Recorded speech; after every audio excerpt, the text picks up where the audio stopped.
nearby woods, nature has always been a close friend, close but held away at arm's length. Her parents camped in canvas tents when they were children, and that experience led them to buy a cottage on a lake. Carolyn had very little camping experience until she became an adult. As she learned to camp, she discovered an intense interest in survival. In this speech, she'll introduce what has influenced her most. It's from the Humorously Speaking Manual, project number 1, Warm Up Your Audience. The speech title is Survival, Carolyn Pullman.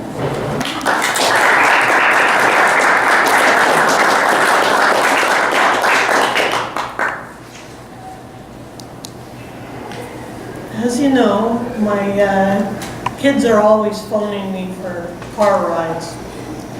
So a couple summers ago, my son had gone off to China Beach and done the hike along the Wanderlust Trail, but just to Mystic Beach for the weekend with his friends. So I was going to go and retrieve him from the woods. So I called him from the gas station in Sioux and said, I'll be there soon. And he said, good, that'll be great. And I get there and I find that they've got a little campfire going on the beach, and then they have a pop can from one of the cans that they brought. They brought a big cooler full of pop, and they had emptied their pop, and they're sitting there and they're roasting this pop can over the fire. And I said, what are you doing? And they said, well, we're boiling water from the stream. What do you mean you're boiling water? Well, we ran out of water. I said, and you didn't say anything when I was at the gas station? And they said, we forgot. So water is important.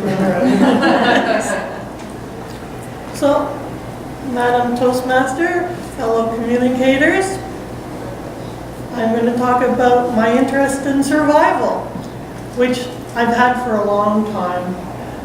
And where I first learned the most was from Scouts Canada. My two kids, between the two of them, they were in Scouts for 9 years. And I was a leader, because if you hang around and look like you don't have anything to do, you end up being volunteered. I ended up being a leader for 7 years for Cubs and for Scouts. And all of my camping experience came from Scouts, because my parents didn't really want to give me the knowledge of tenting, because they'd had enough, they were fed up. So I learned how to put up tents and a few things about basic survival. In Cubs, you learn how to make a little survival kit that you're supposed to just have in your day pack. One of the things is a little mirror, and you use that to reflect the sun to get attention from somebody who's looking for you from far off. You also have an orange garbage bag, and that is because it'll keep you dry. If it rains, it will also be noticeable from far away. And we also learn do not hide. If you hear your name being called and you're lost in the woods, do not hide, answer. Because they've actually tragically had somebody die at Camp Bernard out in Sioux, the Cub camp. The kid got lost on the mountain. And this is why I think it's really relevant for everyone in British Columbia to know something about basic survival, because it's easy to get lost in the woods. It's quite dense. And people also, when you're lost in the woods, you don't go out like this. You don't go, I'm going out. What you end up doing is you end up doing circles. People have been studied, and when they're lost, they go in circles. The other thing I learned from Scouts is Baden Powell, the founder. He said that when you go to bed at night, you should put on your fresh, clean, dry clothes, because hypothermia is one of the things that will get you the quickest. And the other thing I learned is, when you're a scout leader, you bring a little friend, a little sleeping buddy with you, because there's always going to be a child who needs one. So everybody brings them, and then that one child is not singled out. The second thing that I followed on TV was the Survivor show. How many of you have seen Survivor on TV? I started off a long time ago. I think it's been on for like 20 years. They've had about 800 contestants go through the show. It's a game, and they put them in some tropical island somewhere, and there's usually, you're on a tribe, that's your team, and you have to make deals one-on-one with the other contestants, like what you're going to do. So the emphasis is actually more on political conniving than it is actually on Survivor.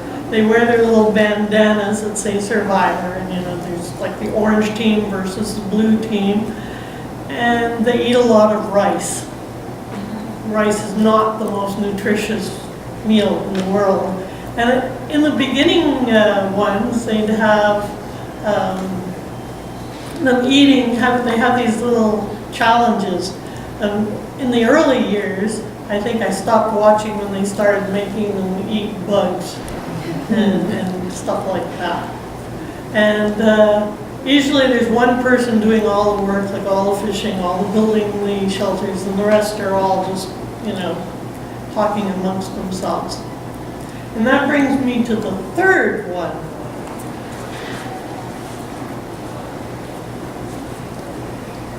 Put on my little hat. So, Les Strude, a Canadian in Ontario, he watched the Survivor show and he went, "This is ridiculous.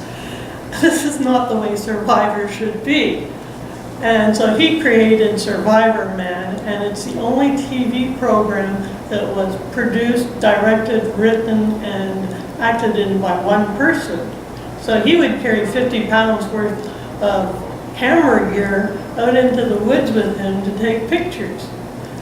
And the first thing he would do, he'd say, you check what's on your body for what can help you survive. The second thing is you check what you brought with you. And, oh, look, water. And you evaluate that. He also talks about the psychological aspect of being lost in the woods. Your mind is the thing you most have to keep busy, so he takes a harmonica to play. And so when you go out in the woods, try and be prepared.